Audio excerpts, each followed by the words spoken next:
For the word of truth today, God's sermon is titled, Abiding in Christ. Abiding in Christ. The foundation of today's message is John 15, 1-7. I am the vine, I am the true vine, and my Father is the husbandman.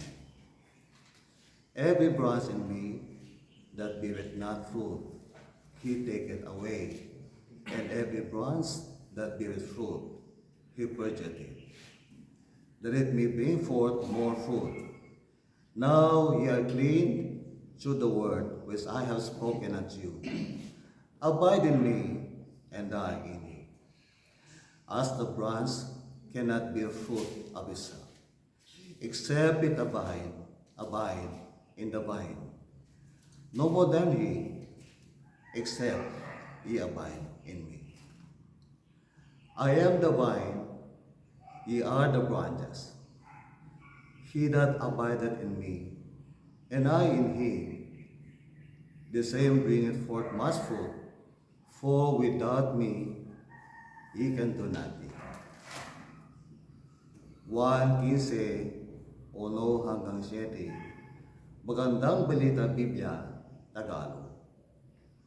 Ako ang tunay na puno ng ubas, at ang aking ama ang tagapag-alaga. Inaalis niya ang bawat sangang hindi nagbubunga at kanya namang pinuputulan at nililinis ang bawat sangang nagbubunga upang magbunga ng lalong sagana. Malinis na kayo sa pamamagitan ng salitang sinabi ko sa inyo. Manatili kayo sa akin at mananatili din ako sa inyo. Hindi magbubunga ang sangang hindi nananatili sa puno. Gayon din naman, hindi kayo magbubunga kung hindi kayo mananatili sa akin. Ako ang puno ng ubas, at kayo ang mga sanga. Ang nananatili sa akin, at ako sa kanya, ang siyang nagbubunga ng sagana, sapagkat wala kayong magagawa kung kayo'y hiwalay sa akin. Ang hindi nananatili sa akin, gaya ng sanga, ay tinatapon at natutuyo. Ang ganoong mga sanga ay tinitipon, inihahagi sa apoy at nasusunog. Kung mananatili kayo sa akin at nananatili sa inyo ang aking mga salita, hingin ninyo ang anumang nais nyo at matutupad iyon para sa inyo. Tayo lahat ay pagpalain ng Diyos sa pamamagitan ng kanyang salita. I'd like to ask you a question. Are you a genuine believer of Christ? I'd like to rephrase or paraphrase this question. Are you a true believer of Christ? This is the truth. Abiding in Christ is relational and beneficial. Again, abiding in Christ is relational and beneficial. Another question: what are the important truths that abiding in Christ teaches us? There are 4 important truths that abiding in Christ teaches us. The first truth is the picture of abiding in Christ.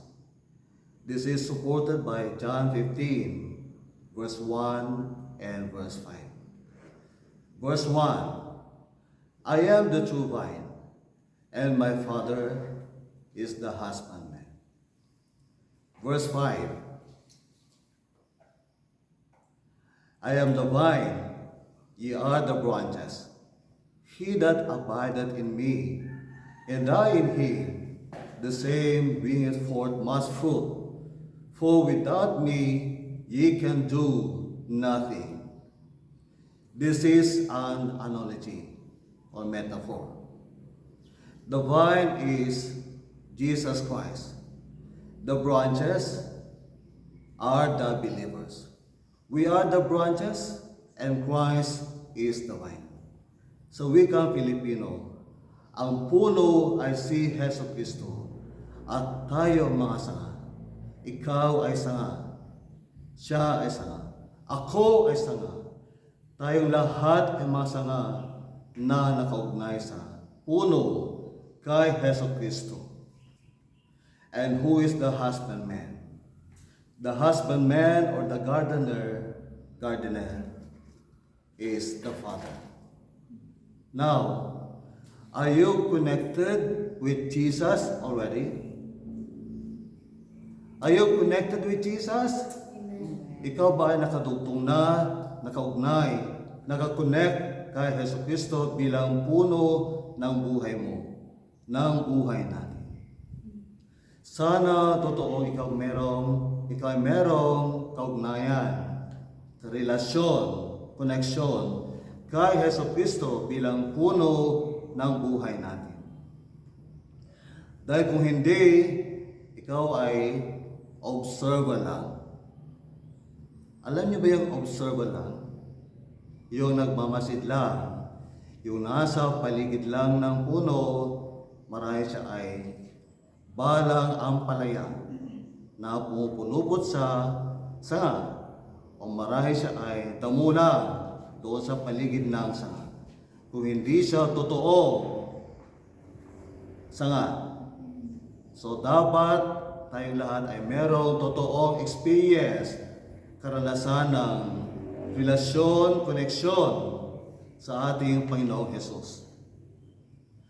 In my own experience, nagkaroon ako ng relationship kay Hesus Kristo noong May 23, 1986 nang tinanggap ko si Jesus bilang Lord and Savior of my life. Sa old church building, dito sa Karamutan, BMC. Noong May 23, 1986, and I repeat that. Ikaw naman, anak, kailan mo tinanggap si Yesu Cristo bilang Lord and Savior of your life? Meron ka bang genuine encounter with Jesus Christ? O gaya ng sabi ng iba, lalo na mga matatanda, kunada kanya, hindi ko pasto dinagkapilya, isonti pa ng rugiti, panag-Kristiyano po na lang. Hindi nagkapilyan ka no. Kahit kaano ay dijay. Nung nagkapilya ka lang, katawan na dijay, genuine experience mo iti repentance from your sins and acceptance of Jesus Christ as your Lord and Savior. Maring yan ay ngayon, mamaya, pag-uwi mo, pray sincerely and repent from your sins and accept Jesus Christ as your Lord and Savior.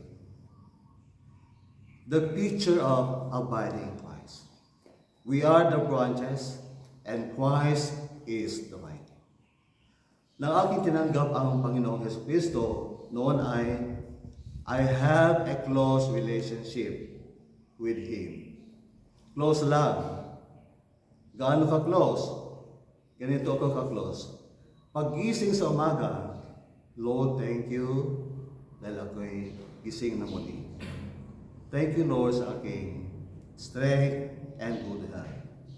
Thank you for your blessings upon me. Close lang yon, hindi siya intimate. Hindi siya very close.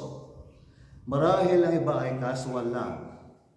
Alam niyo yung casual lang, hindi siya close. Malapit sa close, casual lang siya. Yun, parang nag-hi ka lang, hi Lord, gising na ako, thank you Lord. Parang ganun lang, ang casual relationship with Jesus Christ. Pero dapat hindi casual, hindi close, kundi very close dapat. Dapat tayo magkaroon ng intimate relationship with Jesus Christ. So, young people, you should know what God wants you to have in life. You should know what God wants you to experience in life. God wants you to have intimate relationship with Him, not close relationship. Not casual relationship, but intimate relationship with Him. Yung, maaari kang magsumbong sa Kanya. Father, kailangan kita. Kailangan ko ang tulong mo. Nasaktan ako. Kailangan kita, Ama. Kailangan kita. I do this in Ilocano. Tata, nasakit tirik na. Nasaktan na. Tulungan na. I developed a very close relationship with the Father. That is intimate relationship. So dapat ikaw rin merong intimate relationship with God. You share with the Father your thoughts, your feelings, your experiences. Yun ang intimate relationship with Him. Lahat ng needs mo ay sinasabi mo sa Kanya bago ka magsabi sa iba, sa Ama mo na, Ama, kailangan ko ang tulong. Kailangan kita, Ama. Tulungan mo ako. Dapat ganoon ang mangyari sa atin. Araw-araw. Now, do not forget the first important truth. The picture of abiding in Christ. And what is the second important truth? The second important truth is the implication of abiding in Christ. The implication of abiding in Christ is we must have a deep connection with Him. So we must have a very close relationship with Him. Na kapag tayo gumising sa umaga, hindi cellphone ang unahin. Siyempre, ang first love mo, ang unahin mo. Sino ating first love? Sino ang first love mo? Sister Arabella. Jesus is our first love. And because Jesus is our first love, dapat siyang ating unahin. Hindi siya dapat ang nahuli. Kaso, kung minsan, ang ating inuuna sa umaga ay cellphone. Honestly speaking, cellphone ang ating inuuna kung minsan. Hindi Biblia, kundi cellphone ang ating inuuna sa umaga. Ang inuuna ay si babe mo. Sino ba yung babe mo? Si baby mo, yung girlfriend mo, ang boyfriend mo. Not Jesus, not His Word. Not anything else about Jesus, but your baby. Your babe. Dapat hindi. Siya ang dapat palaging una sa buhay natin. That is, abiding in Him. There must be a deep, continuous relationship with Jesus Christ. Abide in me, and I abide in you. Abide in me. Manatili ka sa akin. Agnaed ka Kanya. Manatili ka sa akin. Araw-araw, manatili ka sa akin. Manatili ka sa lilim ng aking pag-ibig. Manatili ka sa lilim ng aking kalakasan. Manatili ka sa lilim ng aking kagalakan. Manatili ka sa lilim ng aking presensya. Araw-araw. Pray with my word. Stay in my presence. Worship. Worship God. Manatili ka sa Kanyang presensya. That is the implication of abiding in Christ. And what is the third important truth of this message? The third important truth is the extent of abiding in Christ. The extent of abiding in Christ. When I say extent, this refers to coverage. Ano yun? Coverage. Scope. Ano ang sakop, saklaw ng pananatili kay Heso Kristo. Anya di sa klawen ti panagnaed ken Heso Kristo. As we abide in Christ, we need to, first of all, cultivate constant communion with Him. Cultivate or develop constant, palaging communion with Him. Communion. Yun ba ating ginawa last week sa ating chapel service? That is the other meaning of communion, yung sacrament na ating ginagawa. And the other meaning of communion is intimate relationship with Jesus Christ. Close connection with Jesus Christ. If we have close connection with someone, we share our thoughts. O, alam mo, ganoon. We also share our feelings. Alam mo, crush ko siya. We share also our experience. Alam mo, ang saya doon. Ang saya talaga. Gusto kong bumalik doon. You share your thoughts, feelings, and experiences. Sa isang tao, ka-close mo talaga. And with God, that we have an intimate relationship with Him, we share with Him our thoughts. Lord, ganito ang aking plano. Ito ba'y kalooban mo? Lord, ganito ang aking feelings. Do you approve my feelings? Lord, ganito ang aking ginawa kanina. Sorry po, Ama. Sorry po, Panginoong Diyos. Develop or cultivate communion with Jesus Christ. Dapat meron kang intimate connection with Jesus Christ. Hindi lamang kapag meron kang problema, kapag meron kang sakit, kapag meron kang kasawian, kabiguan, at pangailangan, kundi araw-araw kung ikay may joy. Lord, ang saya-saya ko. Thank you, Lord. Thank you. You bless me, Lord. Thank you. So, sinabi mo sa Panginoon Diyos ang iyong joy, ang iyong happiness, ang iyong blessings. You share with God what you felt dahil pinagpala ka ng Diyos. That is cultivating a communion with Jesus Christ. Cultivate, develop, constant, palaging communion with Jesus Christ. It also speaks about trust and obey Him. The extent of abiding in Christ, cultivate communion with Him, and also trust and obey Him. Not only talking with God, but also trust and obey Him. Trust and obey God. Sabi ng kanta, ang ganda. Trust and obey, for there's no other way to be happy in Jesus, but to trust and obey. Sing with me. Trust and obey, for there's no other way to be happy in Jesus, but to trust and obey. Trust and obey Jesus. And trust and obey Jesus every day.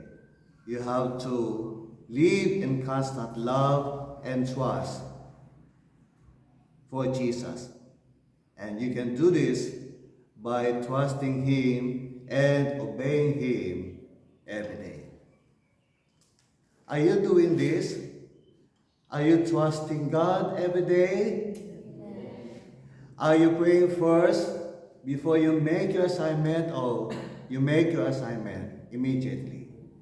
Do you seek God's help first before you study, before you make your assignment? Before you work, do you pray first? Lord, I need you, give me strength. Dapat ganoon ang trusting God always. And do you obey God during work hours? In your classes, do you obey God? In what way? Huwag mangopya sa katabi. That is obedience to God. Huwag mangopya sa katabi. During work hours, magtrabaho sa tamang oras. That is obedience to God. Di ba? Ano pa? Ito na yung gusto pang sabihin ng Diyos sa atin. In John 15:7, we can read, "If ye abide in me, and my words abide in you, ye shall ask what ye will, and it shall be done unto you." This is the fourth important truth. It is the benefit of abiding in Christ. Benefit. Genesis, do you know the meaning of benefit? Sa Filipino, benepisyo. Sa other salita, ito ay pakinabang ng pananatili kay Kristo. In English, it is advantage. In other words, your blessing in abiding in Christ. What is your benefit, advantage, blessing in abiding in Christ? It is answered prayer. Kasagutan ng Diyos, katugunan ng Diyos sa iyong dasal.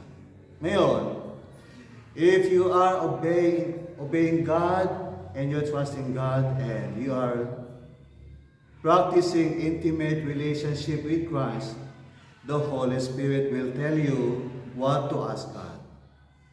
Tuturuan ka ng Holy Spirit kung ano ang dapat mo hilingin sa Diyos para lahat ng hihilingin mo sa Diyos ay sasagutin ng Diyos. Bakit sasagutin ng Diyos ay madasal? Sapagkat ang madasal ay ayon sa kalooban ng Diyos. Yun ang advantage ng having intimate relationship with Him. Lahat ng hiling mo sa Diyos ay kalooban niya. Hindi ka hihiling sa Diyos ng hindi niya kalooban sapagkat you are guided, monitored, and directed by the Word of God. Iyon ang sabi sa second part ng John 15:7.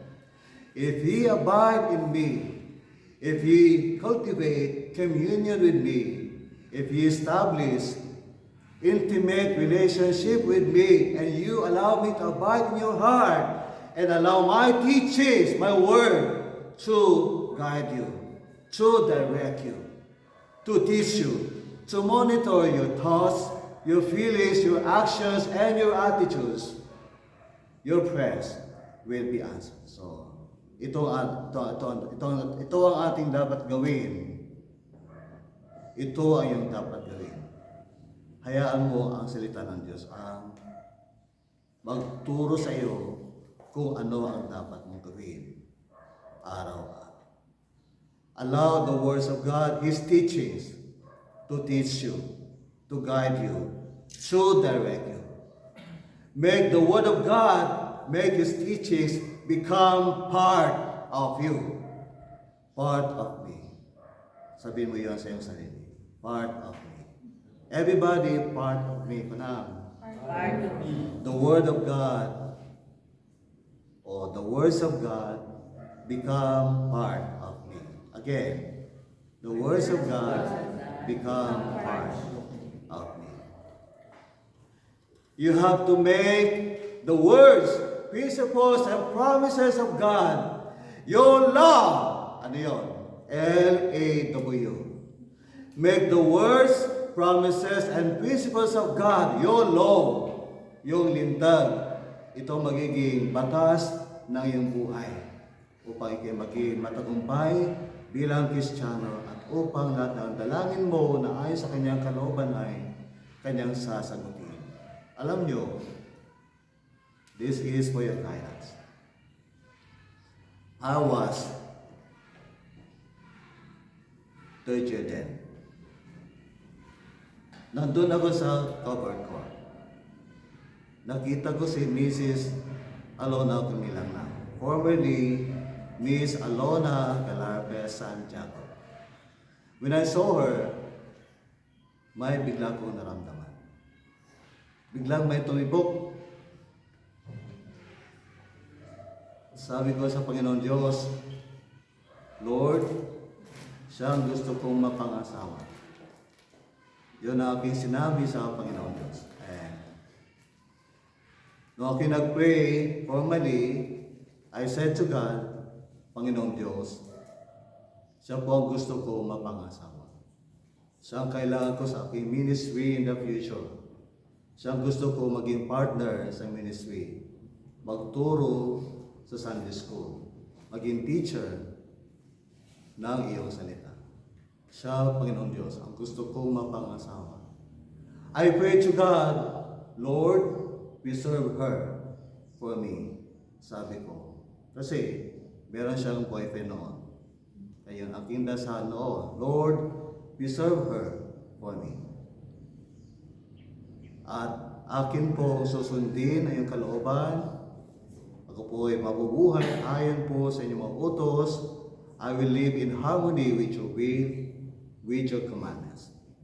I will live constantly in harmony with your principles, words, and promises. And I believe you will answer my prayer at the right time. Yun nga, God answered my prayer at the right time. At siya nga ang binigyan ng Diyos para sa akin upang maging marriage partner. At ito nga, totoo. Siya ang aking naging partner sa ministry. Pareho kaming teacher. Sa church, pareho kaming teacher sa Sunday school. And that really is a blessing for me. God answered my prayer in accordance with His will. At hindi ko pinag-pray, Lord, na, Lord, si Annalisa ang gusto kong mapangasawa. Si Maria, Lord, ang gusto kong mapangasawa. Baka magkamali ako. Bigla ko masambit ang pangalan niya. Baka masambit ko yung ex ko.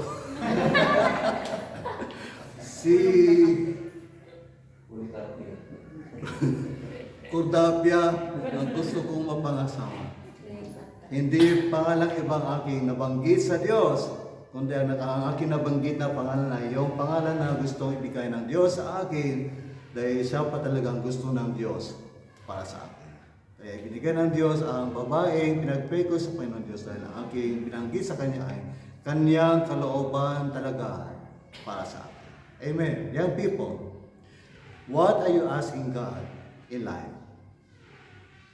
What are your priorities in your prayers? Lord, siya po gusto ko maging boyfriend. Huwag muna.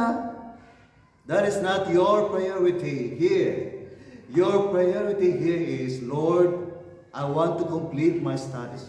Lord, bless me. Sana matapos ko ang 4 years dito sa Bible School. Lord, help me, please. Help me, Lord. Help me.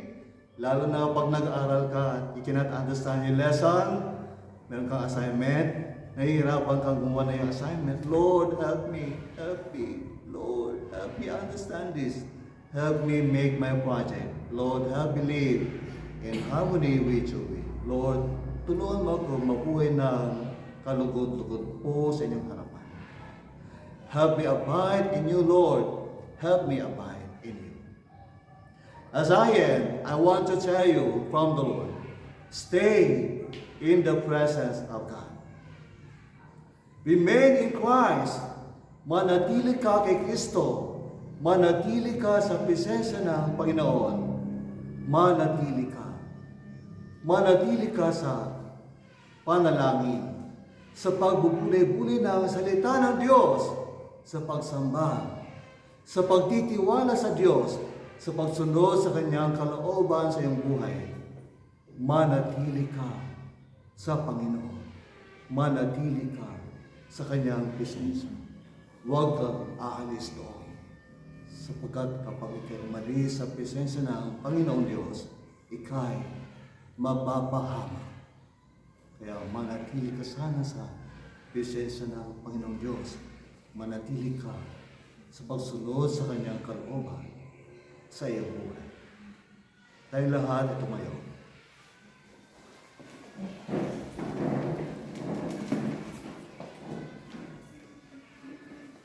Please bow your head.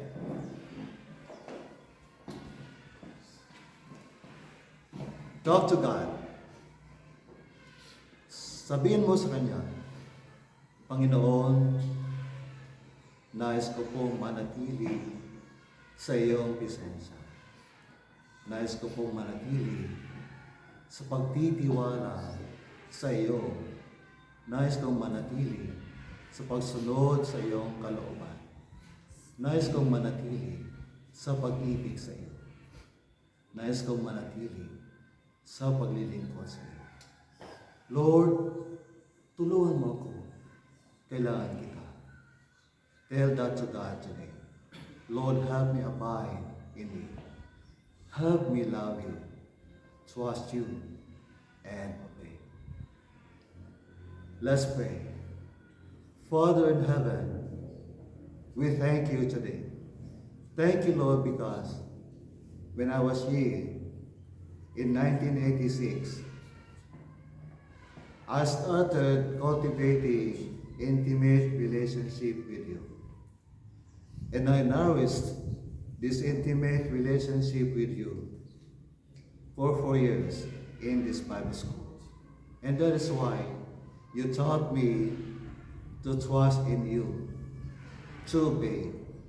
And by your grace, Lord, I completed my studies in this school. And this is my prayer, Lord, for the students that one day they will complete their studies in this school. They will complete the 4 years of their studies in this school. And they will march, Lord, toward the stage and receive their diplomas. Oh God, help them. They can do nothing apart from you, as your word declares. Apart from you, we can do nothing. Apart from you, we cannot do this. We cannot do that. Apart from you, we cannot do our role in the ministry. Apart from you, we cannot be effective in the ministry. Teaching your word, preaching your word, praying for people, counseling people, teaching the children, and leading the souls. Apart from you, we cannot be effective. We cannot be powerful in our prayers. Apart from you. Apart from you, we cannot do your will. Apart from the Holy Spirit, we cannot be love, joy, peace, patience, kindness, goodness, gentleness, and faith. Lord, apart from you, apart from the Holy Spirit, we cannot be self-control. And every good work, we cannot do this. We cannot be this apart from you, Lord. Apart from our connection with you. Lord bless Arabella, Sister Cheryl, Chikaina, Maribel, Ryan, Glenn, Genesis, Francis, Jonathan, Paul, and every one of us today. Apart from you, Lord, we can do nothing. So bless us all. Bless all teachers. Lord, apart from you, we cannot teach effectively. Apart from you, Lord, we cannot work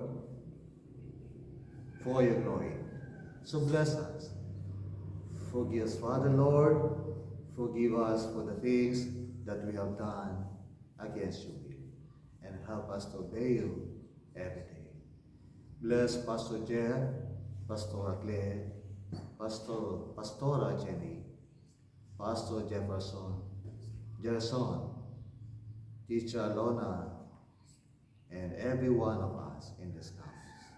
We need you, Lord.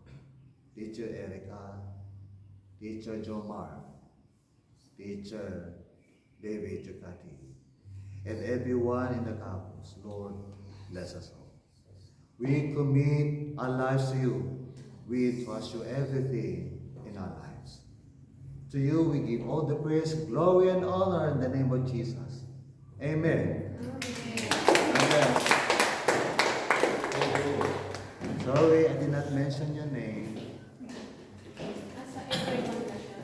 Ipatay na yung video, please. guys for viewing this video. God bless.